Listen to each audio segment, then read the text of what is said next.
Seja muito bem-vindo, seja muito bem-vinda ao Fora de Sala, um podcast onde nós conversamos de portas abertas sobre teologia, sobre cultura, sobre sociedade. Eu quero começar esse episódio agradecendo a você pela excelente repercussão que nós tivemos nos primeiros episódios.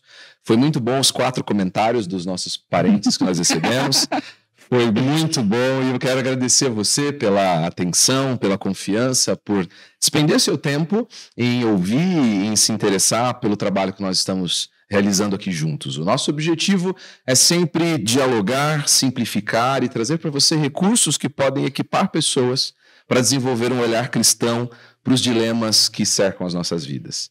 Eu quero lembrar você que se você tiver alguma sugestão, quiser entrar em contato com a gente, você pode enviar uma mensagem para a gente no Instagram, você pode colocar um comentário nos vídeos nossos do YouTube. Lembrando que os nossos canais, você pode nos encontrar pelo endereço Fora de Sala Pod, sem o E no final, POD mudo, Fora de Sala Pod, tanto no Instagram quanto no YouTube. Lá você vai encontrar uma forma de poder conversar com a gente, mandar sua sugestão, mandar sua pergunta, quem sabe, e críticas também que estão sempre muito bem-vindas, não é verdade? Críticas, falem bem, falem mal, mas falem de nós. Eu quero apresentar aqui os convidados hoje. Tenho aqui uma roda de amigos, onde nós costumeiramente nos encontramos para falar sobre teologia, falar sobre cultura, falar sobre coisas sem sentido também. Eu quero começar cumprimentando Felipe Santos. Obrigado, Felipe, pela presença. Na etiqueta não gente agradece. Exatamente. Felipe, esse é o podcast, nós já começamos. Atenção, assim, tipo, quando ele falar sobre assuntos malucos, assim, veio um monte na cabeça. Prazer estar aqui. Muito bom estar aqui com vocês hoje. Obrigado. Felipe é sempre o nosso reservatório de coisas nonsense. Dr. Google. Pedro Vercelino. Muito bem, gente, tudo bem? Um privilégio estar com vocês aqui mais uma vez no nosso podcast. E claro, o nosso querido Lucas Sabatier. Lucas, obrigado pela presença de novo. Muito bom. Bom, queridos, falando sobre o nosso assunto de hoje, eu não sei se vocês viram, mas algumas semanas atrás uma revista americana publicou uma matéria que analisava alterações e mudanças nas músicas da cultura pop. A matéria tinha uma manchete interessantíssima. A pergunta era: as redes sociais mataram a música pop? E então eles analisavam que, ao decorrer do tempo, havia umas mudanças, sérias mudanças nas letras das músicas. Eles perceberam que as letras estavam muito mais raivosas, repetitivas e egocêntras.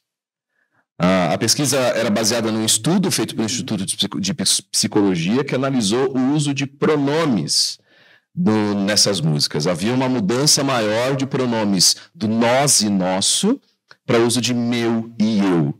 E então eles entenderam que as músicas estavam se tornando cada vez mais egocêntricas. E aí a gente pergunta, por que isso é importante? Porque a música, a arte, a literatura, ela é reflexo da cultura de um povo, ela é reflexo do seu tempo. Ela é produzida por pessoas que estão analisando sua vida, estão vivendo sua vida e então produzem esses fenômenos culturais. A questão é, o quanto isso afeta a nossa cultura evangélica? O quanto muitos de nós acabamos entendendo o evangelho como um aspecto exageradamente pessoal. Ok, a gente entende, o evangelho tem aspectos pessoais, a transformação é pessoal, a salvação é individual. Mas a questão é que, por conta dos likes, por conta dessa cultura, será que a gente tem se tornado cada vez mais um receptáculo da redenção? A gente tem desenvolvido uma cultura evangélica que está muito mais preocupada com os seus benefícios, com o quanto o evangelho diz somente para mim e por mim. Será que Deus nos chamou para ser esse receptáculo da redenção? Então a pergunta de hoje é: você é um cristão individualista? E para a gente começar a nossa pergunta aqui, a nossa rodada de conversas, eu quero começar perguntando para o Pedro. Pedro, que formas sutis e corriqueiras você tem percebido na nossa cultura evangélica dessa sobreposição dos aspectos individuais do evangelho sobre os aspectos coletivos do evangelho?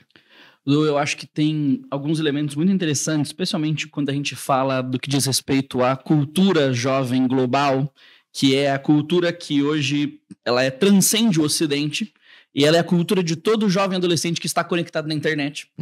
O pessoal tem chamado isso de cultura jovem global, que é, especialmente no ambiente cristão, a necessidade de uma experiência íntima com Deus.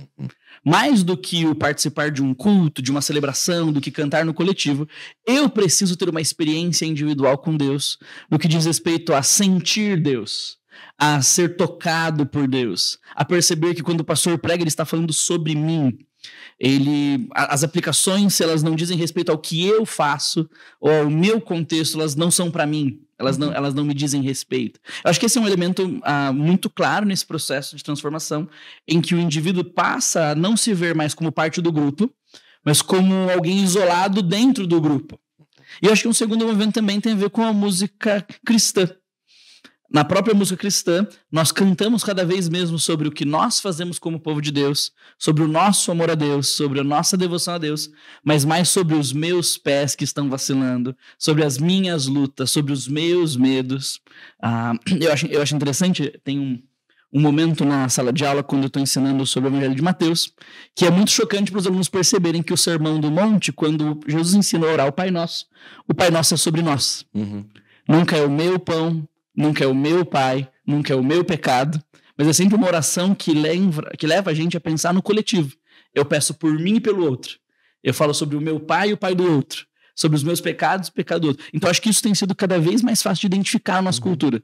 Música gospel é um retrato claro disso, mas quando você conversa com um jovem ou com um adolescente, ele sempre vai querer dizer para você, pastor, eu queria estar mais perto de Deus. Eu queria sentir Deus. Como eu posso saber que Deus está falando comigo?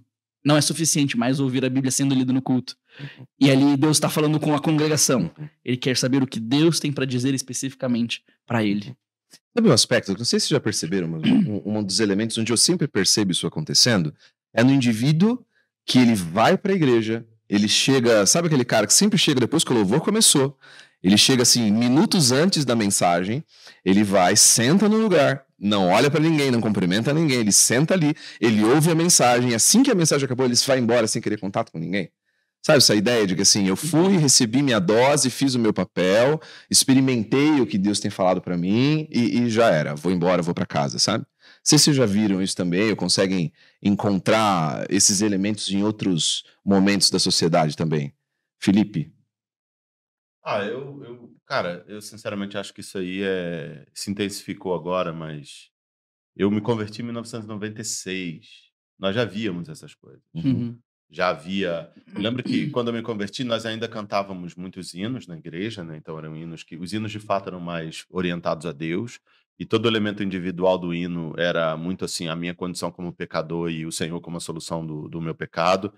E aí cantávamos também aquelas músicas congregacionais famosas, aí tínhamos grandes nomes da música brasileira, evangélica brasileira, uma pegada ainda bem cristocêntrica, mas aí começa a entrar no mercado os cantores gospel, que eu tô falando da música porque, não só porque o tema começou com a música, mas porque nós somos um povo muito musical, né? O povo da igreja. A música é muito parte da nossa vida. E por ser muito parte da nossa vida, ela tem a tendência de refletir muito bem quem nós somos e como nós temos pensado a respeito de nós mesmos, da nossa vida com Deus. Isso vai se intensificando ali nos anos 2000, começam aquelas propostas musicais que são... me vem à mente algumas aqui. Um exemplo, não é criticar a música, mas músicas do tipo Quem Quer a Glória, traz a arca, Quem Quer o Fogo, traz sacrifício, Quem Quer a Vida, que suba a cruz, Quem Deseja o Favor do Rei, toca na ponta do altar. Só um exemplo de uma música. Tá vendo como ela é orientada toda para a pessoa, né? Quem quer, faz tal coisa. Então isso tem se intensificado. Música raivosa, eu acho que quanto mais você fala de você mesmo, talvez mais você revela o seu coração e mais você revela que o seu coração é um coração raivoso, que tá cheio de coisa lá que, tipo, são aquelas músicas que falam muito mais do cultivar aquilo que você tá... você exalta aquilo que você tá cultivando no coração e você não coloca aquilo aos pés da cruz para você ser transformado. Ontem eu estava ouvindo a história de uma pessoa, desculpa, não sei se eu... Não, pode continuar. Ontem eu estava ouvindo a história de uma a mãe, eu fui a uma igreja, né? E o pastor da igreja estava contando que ele tem 75 anos, ele está desde 77 na mesma igreja. Ele falando que a mãe dele, a mãe dele se converteu assim. Os pais dele eram católicos, o pai não eram frequentadores da igreja nem nada, mas eram católicos, né? E aí um dia ela ouviu uma música atrás, na rua de trás, na casa de trás tinha o pessoal cantando uma música, Foi na Cruz, Foi na Cruz. E ela se sentiu tocada e falou pro marido que ela queria ir lá ver o que estava acontecendo. O marido rodou a rua, era um quarteirão, chegou lá, o pessoal já tinha ido embora.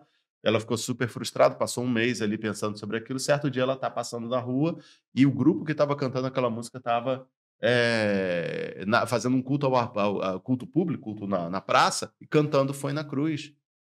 E ela parou, essa música ela parou, ouviu, Foi na Cruz onde um dia eu vi meus pecados castigados em Jesus. E ela se converteu. E ali a família se converteu e mudou a vida, mudou a história deles, né? Então, a música, assim, a gente começou a falar de música, a música talvez reflita mais o nosso estado, quem faz a música somos nós. Então, a música ela reflete mais o nosso estado do que ela reflete quem Deus é no momento, né? E isso aí vai mostrando muito como parece que nós, como igreja, como movimento evangélico protestante no Brasil, temos nos comportado. Nós somos pessoas que, de fato, estamos orientados de nós mesmos para Deus. E esse lance da pessoa aí que você mencionou, aquela pessoa que entra, eu já via isso quando eu me converti, né? Essas pessoas sempre eram vistas assim, pô, aquele cara chega calado, sai, não fala com ninguém e tudo mais, jovens, adultos, qualquer tipo de pessoa. Esse é um mal que se intensifica cada vez mais e que a gente e prejudica as igrejas, né? Porque quando a igreja ela deixa de ser um corpo e ela passa a ser um grupo de indivíduos, ela vai se orientar por o que cada indivíduo quer, e aí sim eles se tornam consumistas, né? A liderança da igreja vai começar a olhar, nós que estamos no ministério, né? Vamos olhar para as pessoas que estão na igreja como consumistas. Então, eu não tenho uma família, eu tenho um grupo de indivíduos. Então, eu vou ter que fazer uma pesquisa de público, de mercado, para avaliar quais são as preferências de cada indivíduo e conseguir equalizar aquela situação para que os indivíduos da minha congregação estejam satisfeitos e não vão embora, pelo contrário, tragam outros indivíduos. E aí você vai fragmentando a ideia de corpo e essa situação é aquela história do cachorro correndo atrás do rabo, né? A parada, você nunca consegue sair dali. Agora, trazendo isso que o Felipe trouxe pra gente, Lucas, pensando nisso, o quanto parece estranho em termos teológicos, nós termos na mesma frase cristão individualista. Existem aspectos individuais da nossa fé, eu gostaria que você nos ajudasse a lembrar isso, mas a fé cristã, ela é uma fé somente experiencial. Ela é uma fé voltada somente para as minhas experiências e pronto, acabou ali. Eu imagino Moisés recebendo as tábuas de Deus e tendo aquela experiência com a sarça ardente, e voltando para sua tenda e dizendo, uau, que experiência que eu tive, e se deitasse ali e passasse o resto da tarde ali, né? É realmente estranho isso para nós? Quando a gente pensa na individualidade, ela deve ser considerada no ambiente da fé. Eu preciso crer para a salvação. A salvação não vem pela fé do coletivo, ela vem pela fé do indivíduo. Mas essa fé não me deixa na minha individualidade. Ela me traz para dentro desse coletivo que confessa junto comigo a mesma fé. Paulo fala sobre o evangelho da reconciliação, lá em 2 Coríntios capítulo 5. E essa reconciliação ela acontece tanto para com Deus quanto para com o próximo. E aí o amor a Deus e o amor ao próximo se tornam uma possibilidade na vida cristã. Não quer dizer que essa inserção do crente no corpo, no coletivo, remova a sua individualidade. Mas ela contextualiza a sua individualidade, essa nova existência, essa nova criação, dentro de um contexto que é social, que é relacional. Nós fomos criados para viver nos relacionamentos. Nós somos essencialmente relacionais. E o que o pecado fez com a gente foi nos levar a um egoísmo, um egocentrismo de coração que nos distancia do próximo. que nos separa do outro. Por quê? Porque agora eu vivo pelas minhas vontades. Sim. Eu vivo pelos meus desejos, pelos meus propósitos. Só que num ambiente social, isso me separa do outro. Porque ele vive pelos propósitos dele, pelos desejos dele. Isso nos distancia uns dos outros. E quando o evangelho vem nos reconciliar com Deus, nos fazer súditos de Deus, servos de Deus, esse evangelho remove o nosso orgulho, esse autocentrismo, esse individualismo, né? E quando é importante a gente distinguir aqui individualismo de individualidade. Sim. Porque o individualismo me coloca no centro. A individualidade me reconhece como unidade, mas não me coloca necessariamente no centro. Legal. Então, no corpo, nós somos indivíduos que já não mais nos colocamos como centro daquela realidade do corpo. Cristo agora é o centro, ele é o cabeça. Nós somos membros, indivíduos, uns dos outros. E por causa do que o evangelho faz com a gente, por causa do que Jesus em nós faz de nós, nós vivemos uns para os outros, em amor uns para os outros. Voltando aqui talvez para a questão da música, que foi o elemento trazido inicialmente, a adoração coletiva, a reunião dos santos aponta justamente para essa realidade. Nós vivemos individualmente, não tem como nós não vivemos individualmente. Nossa vida é vivida por cada um de nós. Mas parece que Deus aponta para essa inserção coletiva quando ele nos conclama a uma reunião recorrente, frequente, semanal de adoração como corpo.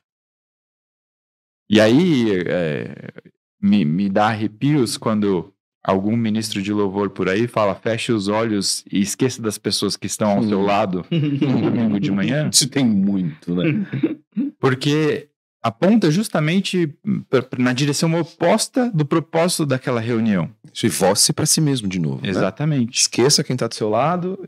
Então, é uma desconexão da realidade total, né? Como, tipo assim, você entra e fala assim, deixa tudo que você trouxe pra fora, como se você pudesse ser outra pessoa dentro do auditório. Isso. E não a mesma pessoa que lida com os mesmos problemas que estão lá fora. Exato. Eu adquiri o costume de fazer exatamente o contrário durante o louvor. Eu gosto de olhar pra trás, eu gosto de olhar pro lado, eu gosto de...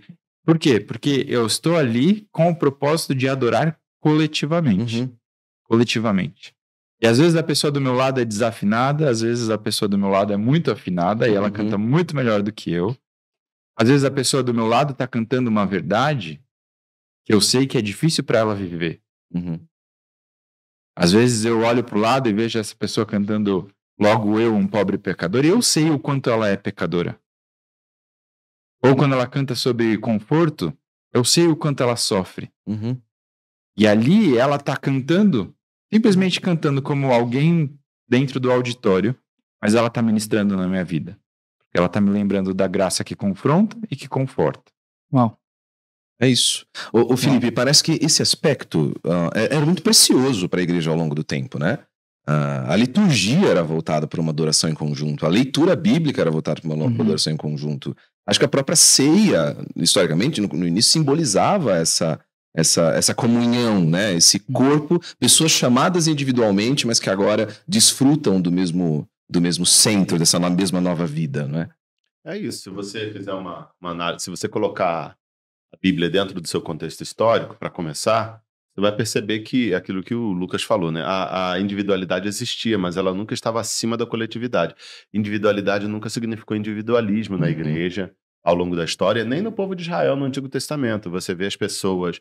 era uma cultura também onde o individual ele estava subjugado ao coletivo.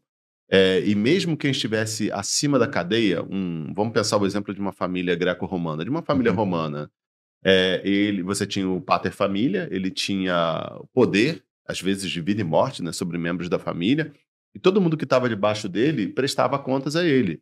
Aquele mundo era dividido em famílias, era dividido em clãs, era dividido em tribos, então você tinha lá o cara... E a pessoa que estava em cima, ela não podia usufruir completamente da individualidade dela. Ela tinha que agir responsavelmente e sabiamente para que quem estivesse abaixo dela fosse alcançada e fosse conduzida a bom grado, tivesse uma boa vida também. A igreja, ela nasce nesse contexto, ela nasce num contexto judaico e ela navega para um contexto greco-romano e ela molda a Europa, o hemisfério ocidental, e quando ela vai para a Ásia, ela encontra a mesma coisa e assim a situação permanece durante séculos. Você tem adoração, as famílias adorando, as igrejas compostas por famílias. Dentro das igrejas você tem a liderança da igreja, mas você tem um respeito aos pais de família, aos líderes familiares, que muitas vezes são os anciãos da igreja. Você tem um exemplo na Bíblia de uma igreja que tinha o pai de família com um filho sendo pastor da igreja, que é a carta de Colossenses e a carta de Filemão. O filho do Filemão, o Filemão era ele era digamos assim, ele era um aristocrata da região, uma pessoa de posses que provavelmente abria sua casa para a igreja se reunisse, e na igreja que o Filemão fazia parte, o filho dele era pastor. Então havia ali já uma inversão, uma situação complicada para aquela cultura, mas ao mesmo tempo todo mundo tinha que saber o seu lugar. A individualidade não suplantava a coletividade. O bem da coletividade estava acima. Isso passa pela Idade Média, isso molda a igreja no mundo antigo. Isso chega. Qual era o combate quando surgiam grupos com pensamentos diferentes dentro da história da igreja, especialmente ali segundo, terceiro século, até o quarto século, quando começam os grandes concílios? O objetivo era a igreja chegando junto, os bispos do mundo todo, se unindo para combater grupos heréticos, que às vezes eram liderados por uma pessoa, como Marcion, por exemplo, como aí outros grandes nomes daquele tempo. E o objetivo era sempre preservar a coletividade, não deixar que um grupo, que um indivíduo determinasse uma questão doutrinária, um tipo de prática que fosse levar outros indivíduos atrás dele. Você tinha que preservar a unidade do grupo. E aí a Idade Média avança, você vai vendo a própria formação de ambientes mais exclusivos dentro do cristianismo, que são os mosteiros, que começa a ocorrer no Ocidente ali por volta do século V, século VI, ele é comunitário. Você tem uma liderança lá dentro, extremamente responsável por quem está abaixo deles, funcionando como uma família, mas quem está abaixo sacrificando a sua individualidade para que o coletivo sobrevivesse. E isso vai permanecendo até que nós chegamos na Reforma Protestante. Não que a Reforma Protestante tenha quebrado isso, mas só que a Reforma ela nasce já num contexto histórico em que a individualidade começa a se exacerbar no Ocidente, que é o Renascimento. No Renascimento, o indivíduo, o ser humano, o cidadão europeu, né, o cidadão renascentista, exatamente, ele começa a se ver como um indivíduo que tem que fazer uso das ferramentas de livre mercado, do desenvolvimento pessoal para alcançar bens e tudo mais, e ganhos. E aí você tem a galera lá, os grandes homens do Renascimento, reencontrando a cultura antiga e trazendo e mostrando o potencial humano para desenvolver grandes coisas. E a Reforma Protestante, ela surge nesse momento. E a Reforma Protestante, ela não é que ela traz, ela enfatiza algo que estava diluído dentro da Igreja Ocidental. É o papel do indivíduo na crença. O indivíduo ele precisa crer pessoalmente em Jesus Cristo para ser salvo. Só que quando você pega essa ênfase, coloca no caldeirão do Renascimento e você vai avançando lado a lado com o humanismo que vai se desenvolvendo no Ocidente a partir de então, a igreja acaba sendo contaminada de alguma forma. E nós chegamos ao esgarçar desse tecido social do Ocidente. A igreja ela está nesse contexto de esgarçamento do tecido social em que as famílias, em que as pessoas se veem acima de tudo como indivíduos. Então ninguém tem mais pudor em rachar uma igreja pelas suas preferências. Se você vai para o Oriente, eu acho que eu posso contar porque eu morei na Ásia, lá você ainda vê essa estrutura familiar muito coesa, mas você vê a luta, você vê os jovens, eu dava aula para jovens, pessoas com 18, 19, 20 anos, a insatisfação deles, do desejo deles de imigrar para o Ocidente para se livrar daquela estrutura, daquele tecido social extremamente opressor, e quando você para e pensa, e fala, cara, isso vai se esgarçar lá como se esgarçou aqui. Isso é ruim para a igreja, isso é ruim para a sociedade, mas, por outro lado, a gente tem sempre que observar ter em vista que isso também joga no indivíduo a sua responsabilidade.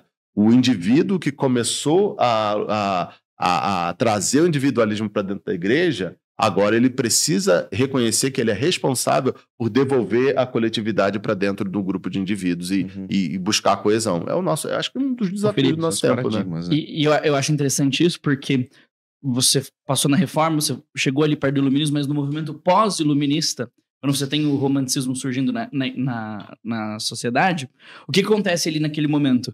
O indivíduo que vem ao longo de toda a sua história tendo a identidade a partir do coletivo, ele agora passa a ter identidade a partir da razão, ele começa a olhar para a criação e para as coisas externas a ele e diz, agora eu tenho em mim mesmo que eu preciso para identificar o que é certo e errado.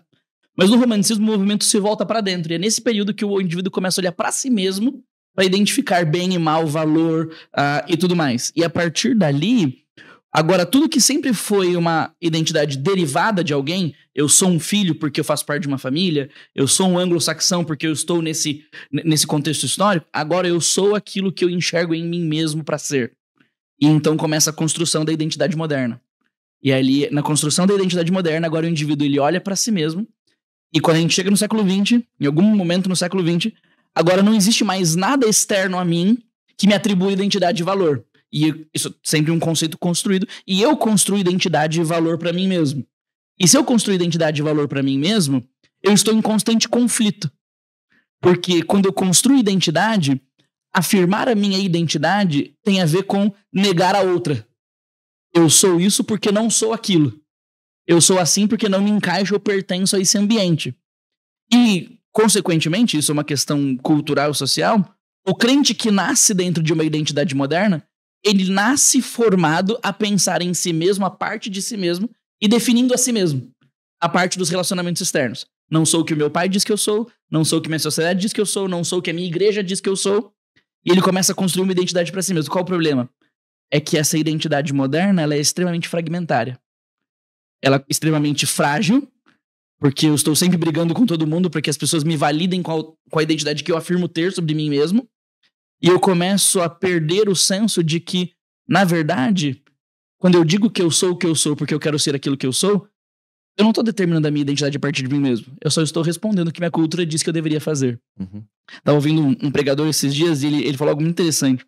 Ele diz o seguinte, se você é uma mulher há 200 anos atrás e você ama um rapaz e ama uma habilidade que você tem e você precisa tomar uma decisão, a sua cultura diz, escolha o cara, case com ele e abra mão da sua vocação. Hoje, no século XXI, se você está no mesmo conflito e você ama um rapaz e você tem uma habilidade que você gostaria muito de colocar ela em prática, a sua sociedade diz, não se atreva a escolher o rapaz. E quando você escolhe a sua carreira, você está dizendo assim, eu sou livre das impressões e das afirmações externas a mim porque eu tomei uma decisão. Mas isso é mentira. Você tomou uma decisão moldada pelos valores culturais do qual você está inserido. Então, essa individualidade, ela é sim parte de um construto social da identidade moderna. Ser alguém separado do todo tem a ver com quem nós somos na nossa cultura. E por isso que instituições, grandes empresas, a igreja em si, ela é sempre vista com maus olhos. Por quê? Porque ela está aplicando uma identidade a mim. E acho que esse é o último grande problema dessa identidade moderna. Ela é ilusória. Porque eu sempre acho que eu estou tomando uma decisão autônoma, mas que no final eu ainda sou um produto do meu próprio meio. Felipe. Uma observação, assim, eu sei que nós aqui lemos sobre esse assunto, ouvimos pessoas, assistimos pessoas falando sobre esse assunto. Sabe um elemento que eu sinto falta nesse debate, geralmente, das pessoas que é o elemento espiritual. Fala-se muito sobre pessoas que estão por trás, grandes grupos que estão por trás de todos esses movimentos. Tipo, isso está acontecendo naturalmente, mas há pessoas por trás que estão financiando, que estão criando uma narrativa e tudo mais, para que essa fragmentação ocorra, que tem ideais obscuros por trás disso. Mas eu sempre sinto falta de uma outra análise. Não é simplesmente uma guerra cultural, não é simplesmente teoria da conspiração, tem um elemento espiritual por trás. Nós temos o príncipe das trevas, Satanás, ele se aproveitando disso e até forçando a porta para que a sociedade se fragmente e se autodestrua, porque o objetivo dele é matar, roubar e destruir. E nós temos visto o diabo trabalhando e destruindo, então a nossa análise ela não pode ficar só nas questões materiais, que são fascinantes e que nós gostamos e que nós lemos. Mas também, eu acho isso é que é interessante de nós trabalharmos com teologia, de estarmos envolvidos no ministério, né? de vermos, olharmos essa perspectiva espiritual da coisa. Tem alguém por trás fazendo isso. Então a gente precisa... É por isso que Paulo fala para nós nos revestirmos da armadura de Deus, né? Ele fala que as armas da nossa milícia não são carnais, mas são poderosas em Deus. Ele vai falar que nós não ignoramos os desígnios de Satanás, que o Deus desse século cega o entendimento dos incrédulos para que não lhes resplandeça a luz da glória de Deus, de Cristo. Enfim, uma série de elementos que nós temos que olhar além do material, fazer todas as análises possíveis, mas olhar além do material e lembrar que Jesus veio para libertar os cativos no mundo espiritual. Legal. E tem efeitos no mundo material. Até porque essa questão desse fardo que o Pedro levantou, essa individualidade que eu preciso descobrir, que eu preciso desenvolver, que eu preciso fazer, ela é pra gente um fardo. Ela é um fardo, ela é uma falsa promessa de liberdade. Essa é uma das características da identidade moderna, ela é esmagadora. Ela é esmagadora, ela te vem com uma promessa de liberdade, você define a si mesmo, você é responsável por escrever o seu próprio caminho, você é responsável por escrever a sua história, mas ela não corresponde à nossa estrutura de ser. Uau, nós excelente. Não temos a capacidade de definir nossa história. Acho que por isso que na história bíblica a questão da identidade é sempre tão importante. Deus tirando o povo do Egito e relembrando aquele povo de quem eles são. Trazendo para eles de volta a identidade. Eu sou o Senhor que tirou vocês da terra do Egito, então agora vocês são meus. Vocês me pertencem. Eu direciono para vocês quem vocês são. Eu dou o sentido, eu dou o propósito, eu dou a balança de valores. Eu dou o pão da vida, eu dou a satisfação, eu dou o maná, eu dou a segurança para vocês andarem, eu digo quem vocês são. E o que nós experimentamos hoje é que essa individualidade tão profunda e arraigada é um fardo para nós. Ela promete para a gente uma liberdade falsa e entrega só mais peso. Você não acha, Lucas? Eu ensino meus alunos que a distinção mais importante no mundo da teologia é a distinção entre o Criador e a criatura. E dentro dessa dinâmica, desse esforço coordenado dos três inimigos, né? A carne, o diabo e o mundo, parece que a tentativa é justamente de colocar em cada indivíduo o poder de criador, ou a função de criador. Porque se eu me determino, se eu me defino, se eu digo o que sou, ainda que eu negue a realidade visível e aparente, eu estou me colocando na posição de criador. Usurpando algo que pertence somente a Deus. Então, a dificuldade aqui, ela é teológica, ela é espiritual, justamente porque a gente está colocando Deus para lá e falando, nós vamos definir o que é a realidade. Nós vamos definir, inclusive, ou eu vou definir, inclusive, o que eu sou. E aqui a discussão sobre identidade é fascinante, porque identidade tem a ver com percepção também. Exatamente. Mas eu gosto de enfatizar que nós precisamos olhar para a identidade mais no sentido de realidade, de ontologia, uma palavra mais pesada, né? Mas o que somos. Porque o que somos não é definido somente pela nossa percepção do que somos. O que somos é definido por conta da nossa origem. E a nossa origem, a origem de toda a criação, é o próprio Deus. Então você está dizendo que precisa ter uma percepção objetiva, porque nem sempre a minha percepção ela é objetiva e ela corresponde à realidade por causa do próprio efeito do pecado. Exatamente. Então, percepção derivada. Eu nem sempre me enxergo como eu realmente sou, porque por causa do pecado a minha visão foi afetada no processo. Então eu não sei, de fato, às vezes, o que eu digo sobre mim mesmo, se isso realmente é verdade. E o processo que nos leva até esse ponto, eu diria que não é um processo tão intencional, não é deliberado. Por quê? Porque a gente vive dentro desse aquário, dessa água. Essa é a água e a gente não enxerga ela, né? A gente é estimulado a esse tipo de pensamento naturalmente pela cultura ao nosso redor. Não. Mas a gente está falando também de uma realidade dessa nova percepção que altera completamente a nossa percepção de vida, né? A Tish Warren, naquele livro pequeno, famoso dela, do Liturgia do Ordinário, ela tem um capítulo muito legal que ela fala das implicações do batismo, né? e da implicação dela de acordar, do esforço dela intencional de se lembrar todos os dias ao acordar, lembrando, eu sou amada, eu sou filha de Deus. E o quanto isso vai interferir em todas as coisas que ela passar e fizer na vida. É uma questão de identidade, mas também é uma questão de perspectiva. Então significa que a partir de hoje, todas as coisas que eu enfrentar, todas as coisas que eu levar, todas as coisas que eu for colocado de boas ou ruins, elas partem da perspectiva de que eu sou filha amada do Pai. E a partir disso, desculpa, Pedro, a partir disso eu quero inclusive começar perguntando para você, como você acha que o evangelho nos liberta e nos ajuda a nos livrar das cadeias do individualismo, nos passando por uma percepção coletiva da nossa vida a partir de quem Deus diz que nós somos? Eu acho que existem 2 movimentos que ajudam a gente a perceber isso. O primeiro movimento é um movimento narrativo da história das Escrituras. Deus, desde o início, vem salvar o seu povo. Adão e Eva, na presença de Deus no Éden, sobre a bênção de Deus. E por causa do pecado, agora o povo de Deus, Adão e Eva, sobre a maldição de Deus, são expulsos da habitação do lugar na presença de Deus. E então, de Gênesis 4 a Apocalipse 19, 20, a mesma história está sendo contada de ponta a ponta sobre como Deus, por meio das suas promessas e culminando elas em Jesus Cristo, vem resgatar o seu povo para restabelecer um relacionamento com eles, para a sua glória. Essa é a grande história das Escrituras. É isso que Deus está fazendo. Mas por que Deus está fazendo isso? Porque o pecado, em alguma medida, afetou o indivíduo em quem ele é na sua essência. Ele é criado para ser imagem e semelhança de Deus. E imagem e semelhança tem um quesito ontológico do que ele é, mas tem um quesito funcional do que ele faz. Ele tanto é alguém quanto representa alguém. Ele é alguém e tem uma função para cumprir. Tem a ver com o fato dele ser chamado para dominar sobre a criação e exercer o seu senhorio sobre ela de forma derivada do senhorio do próprio Deus. E o que aconteceu na queda foi uma inversão.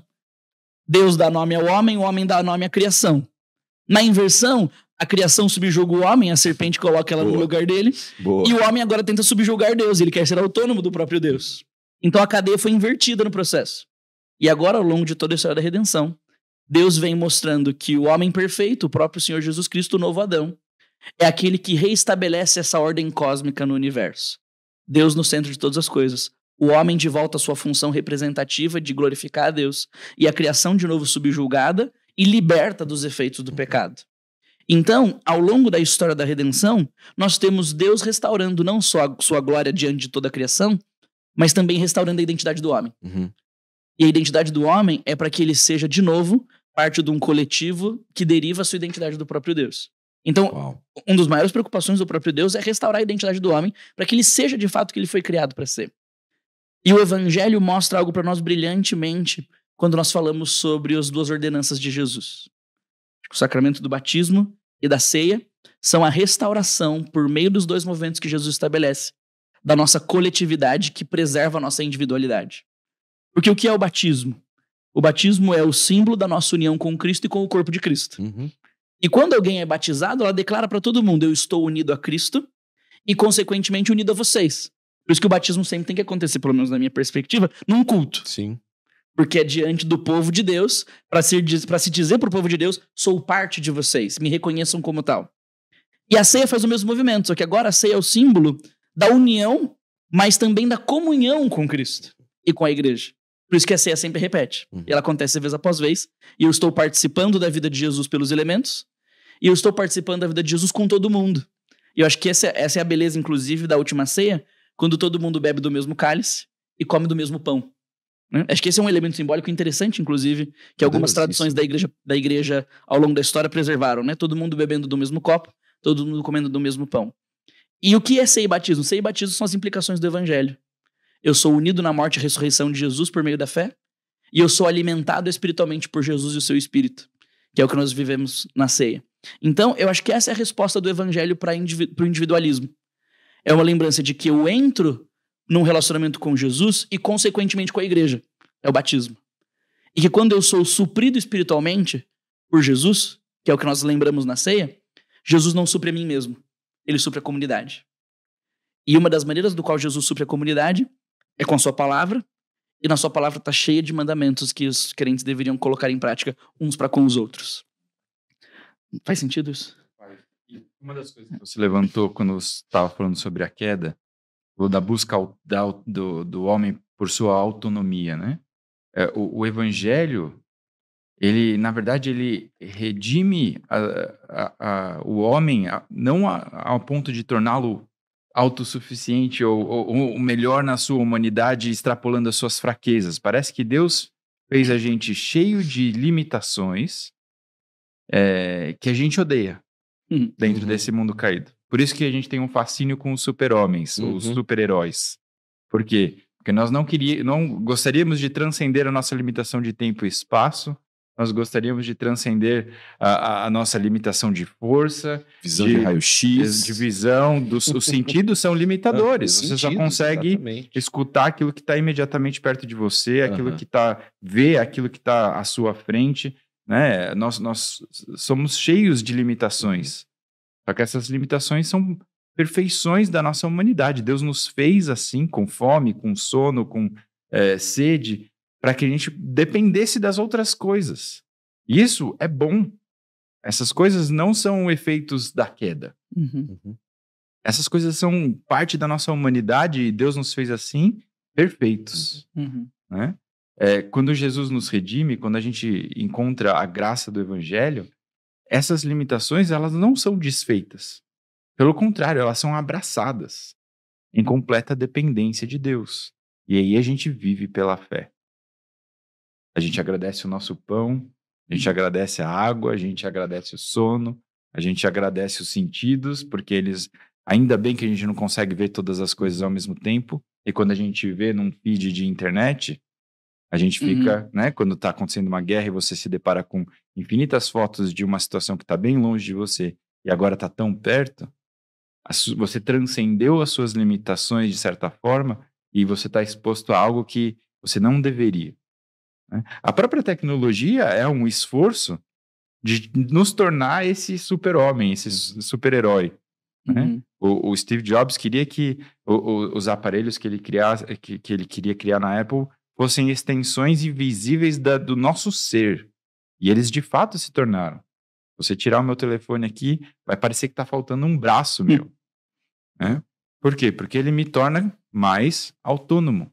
Hoje eu não preciso parar para pedir informação no posto de gasolina. O celular me responde. Hoje eu não preciso voltar para o escritório para ter acesso a todos os arquivos. Ele está no meu bolso. Né? Eu estou cada vez mais autossuficiente pela tecnologia.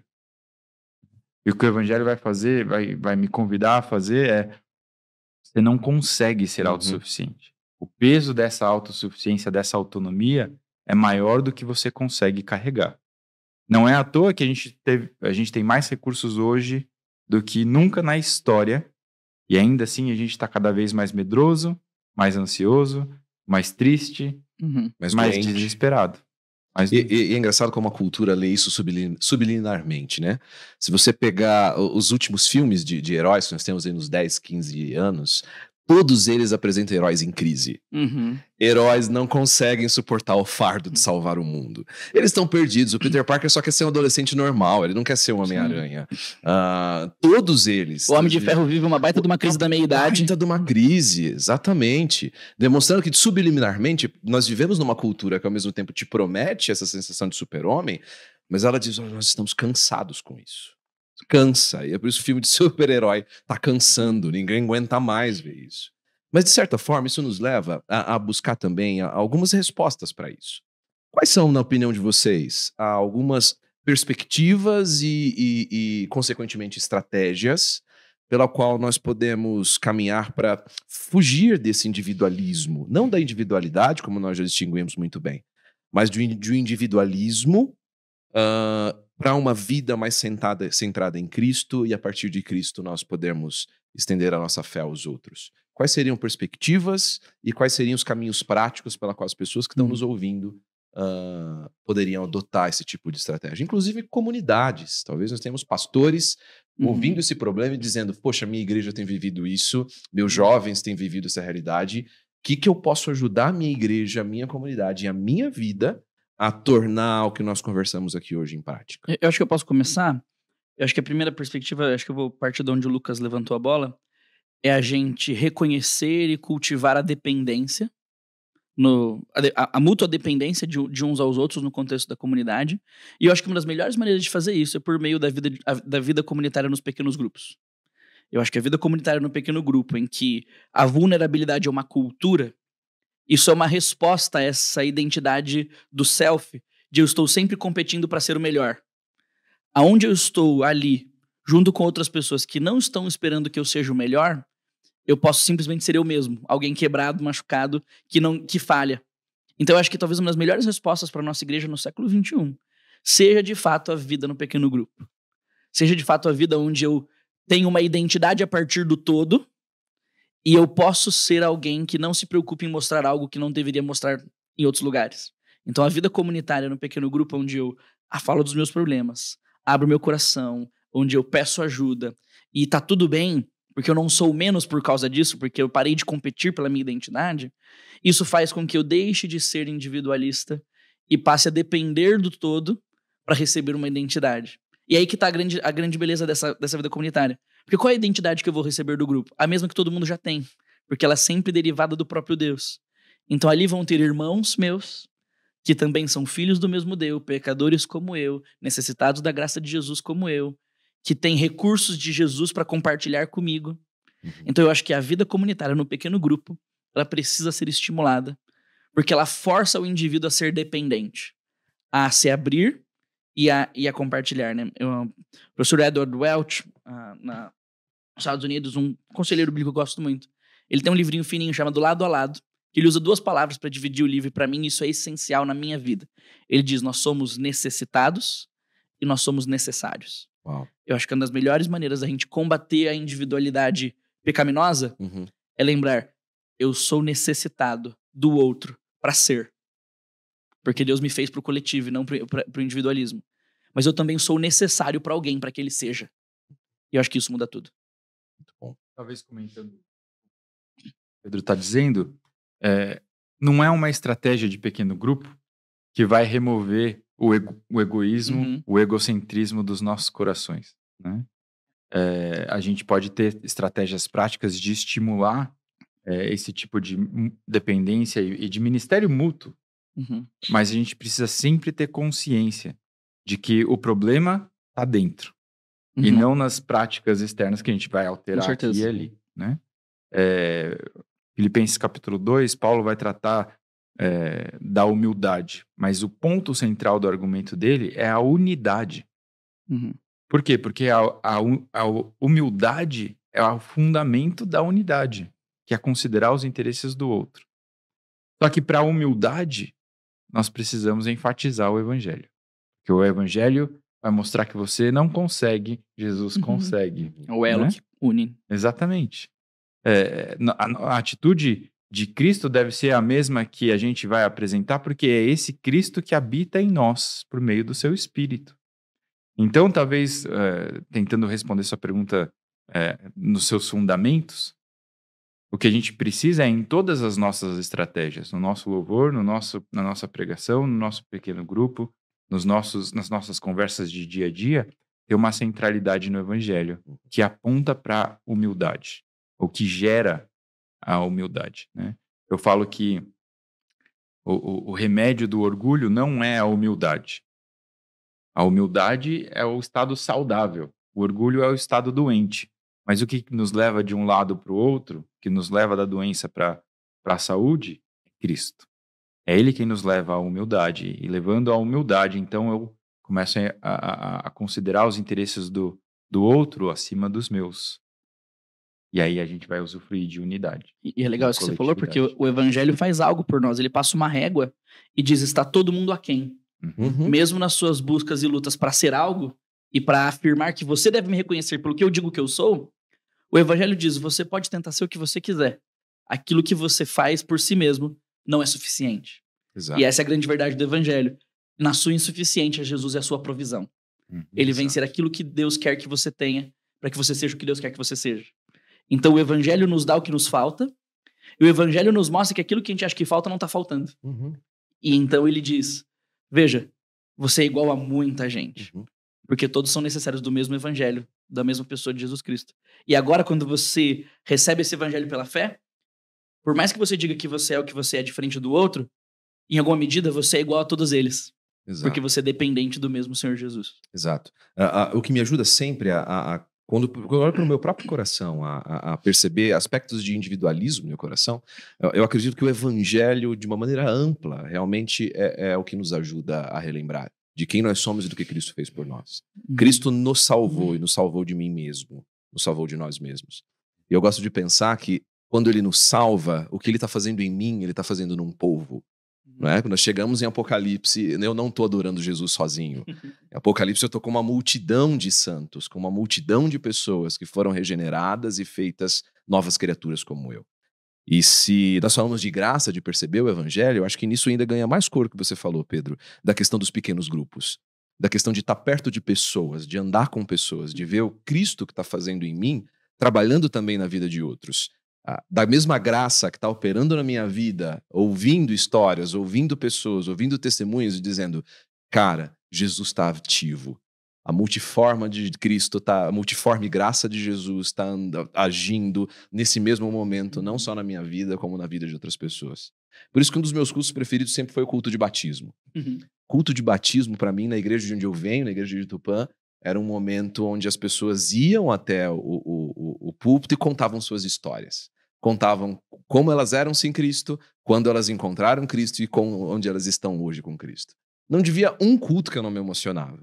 De ver Cristo agindo e sendo testemunhado para a comunidade de um Cristo que continuava transformando vidas. Nós queremos fugir do individualismo, precisamos olhar para Cristo e precisamos olhar para o povo que ele tem salvo. Eu tenho duas questões que acho que são interessantes. Primeiro é dar um voto de confiança para quem está próximo e a segunda é servir. Porque assim, você desenvolver na igreja aquela cultura do serviço, né? Porque quando você aprende a servir o outro, se aproxima do outro, né? Isso mostra que você percebe que você é necessário, mas você percebe também que você é necessitado. Tem tanta gente precisando ser servida na igreja. Tem tanta gente precisando de alguma... Às vezes, uma pessoa que chega... Coisas pequenas, né? Você não está falando de coisa grande. Às vezes é ajudar a encontrar um lugar no culto, ajudar a encontrar uma vaga no estacionamento, ajudar a encontrar a classe das crianças, ajudar a encontrar uma ocasião, um momento, um local onde aquela pessoa possa desfrutar da comunhão ou buscar um aconselhamento. Essas igrejas que trabalha a cultura do voluntariado é bem legal, porque elas vão mostrando que todo mundo tem uma oportunidade de servir. E o serviço une a gente, né? Porque quando você se sente parte da máquina, do mecanismo, você percebe que Deus está te usando. E a outra é dar um voto de confiança para quem está próximo, porque hoje, com o acesso que nós temos a tantas vozes aí na internet, é mais fácil dar um voto de confiança a quem está distante. São pessoas que não dão mais um voto de confiança para o que o pastor dela está pregando no púlpito, ou para o que o líder dela está falando numa ocasião, num grupo pequeno, ou num determinado setor de serviço ali, ou uma geração diferente, o pessoal da geração mais nova não confia na mais velha, e dá um voto de confiança. Às vezes uma pessoa errou, aquela coisa estamos em construção, né? Você vê a pessoa cometendo um erro, fazendo uma barbaridade ali, e você já cancela a pessoa. E às vezes não são nem tão grandes barbaridades assim. Eu falo barbaridade, mas Sim. a pessoa contou uma piada indevida. Às vezes você pega uma pessoa, tipo, um cara mais velho que conta uma piada que hoje é considerada por outros um negócio inapropriado. Dá um voto de confiança pro cara. Você vai achar que o cara é um cretino, sabe? Porque ele, às vezes, falou um negócio que é fruto da época. Então, as gerações precisam aprender a confiar umas nas outras e confiar em quem está perto. Sabe por quê? Porque se você não aprende a confiar em quem está perto, a hora que você precisa, quem está longe não vai vir em seu socorro. Eu sempre lembro, semana passada eu achei esse filme. No ano de 2000, eu assisti um filme por acaso no SBT, de madrugada, numa sessão chamada Made for TV. Eu procurei esse filme por todos os meses e encontrei. Se chama Rezando na TV, mas não é uma comédia da década de 1984. É um filme cristão de 1982 que mostrava essa realidade. Era um jovem, terminou o seminário, foi trabalhar com um televangelista, e esse televangelista é um cara crente, não era uma crítica ao televangelista, cara crente e tal. Só que esse jovem começou a frequentar uma igreja pequena, onde acho que os pais dele cresceram, uma coisa assim, e o pastor da igreja pequena ensina lições preciosas a ele sobre comunhão que ele não encontrava nas mega igrejas e na igreja da televisão e tudo mais. E no filme, pelo que eu me lembro, alguém morre. Tem uma família, e essa família só assiste esse televangelista e para de ir na igreja pequena. E aí, quando morre uma pessoa da família, o televangelista não vai, mas o pastor da igreja pequena que eles abandonaram vai lá, consola a família, faz o velório, cuida de tudo, e aí termina esse jovem no culto pregando, aprendendo a lição. Eu lembro que ele pede para todo mundo: segura a mão da pessoa que está do seu lado, porque na hora da necessidade, quem vai segurar a sua mão é quem está aí, não é quem está lá longe. Então essa coisa do voto de confiança acho que é importante no nosso tempo. Esse voto de confiança não deve ser uma confiança ingênua, achando que o serviço do outro por mim será perfeito, ou com uma expectativa de correção completa, né? Não, a gente vai confiar sabendo que aquele que eu vou precisar, que vai me servir de maneira imperfeita, né? Assim como nós vamos servir os outros de maneira imperfeita. Nós somos a comunidade dos imperfeitos que carecem de graça. E o livro do Paul Tripp, Instrumentos na Mão do Redentor, né? Pessoas que necessitam de graça, ajudando pessoas que necessitam de graça, descreve muito bem essa realidade. Nós damos esse voto de confiança, mas não uma confiança ingênua, achando que o homem vai ser a solução final dos nossos dilemas e problemas e sofrimentos, né? Eles vão nos ajudar e a gente precisa deles. Legal. Mas eles vão fazer isso de maneira imperfeita. Muito bem. Senhores, acho que é isso. Me dou por satisfeito. Satisfeito. Lucas, Felipe, obrigado pelo tempo de vocês, pela conversa. Foi uma conversa muito boa, muito edificante. Sempre bom poder conversar com vocês fora da sala.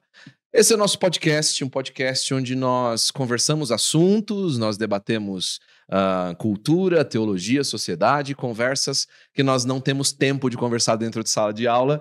Então a gente se encontra para bater um papo, poder conversar mais e aprofundar alguns assuntos. Se você tem alguma sugestão, algum tema que você gostaria que a gente abordasse, se você tem alguma crítica piedosa, né? Como nós falamos, ou a crítica outrocêntrica. Não nos cancele. Não nos cancele. Inevitável isso, né? Mas se você quiser, por favor, mande uma mensagem pra gente, mande um direct lá no nosso Instagram, comente no nosso vídeo no YouTube. Vai ser um prazer poder ouvir você, poder trazer você para nossa conversa também fora de sala. Esse é o Fora de Sala, um podcast de portas abertas. Até o próximo episódio. Obrigado por ficar com a gente até aqui e a gente se vê por aí. Um abraço.